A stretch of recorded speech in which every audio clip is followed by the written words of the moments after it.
Kolhapur police दलाची मासिक गुन्हे आढावा बैठक पोलीस मुख्यालयात आयोजित करण्यात आली होती। बैठकीच्या सुरुवातीला विधानसभा निवडणुकीदरम्यान कायदा आणि सुव्यवस्था अबाधित राखल्याबद्दल सर्वांचं कौतुक करण्यात आलं। बैठकीत जिल्ह्यातील सर्व प्रभारी अधिकाऱ्यांना मार्गदर्शन करताना आगामी नाताळ 31 डिसेंबर, नवीन वर्ष स्वागत, ओढ्यावरील आंबील यात्रा, भीमा कोरेगाव शौर्य दिन यासह पुढील महिनाभरात शहरासह जिल्ह्यात साजरे होणारे सण उत्सव काळात जिल्ह्यातील कायदा सुव्यवस्था अबाधित राहील याची दक्षता घ्यावी अशा सूचना सर्व प्रभारी अधिकाऱ्यांना दिल्या।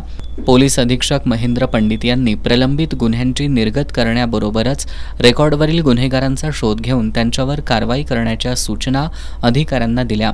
यावेळी अप्पर पोलीस अधीक्षक जयश्री देसाई, निकेश खाटमोडे पाटील, पोलीस उपअधीक्षक अजित टिके, आप्पासाहेब पोवार, सुजितकुमार क्षीरसागर, स्थानिक गुन्हे शाखेचे पोलीस निरीक्षक रवींद्र कळमकर यांच्यासह जिल्ह्यातील सर्व अधिकारी उपस्थित होते।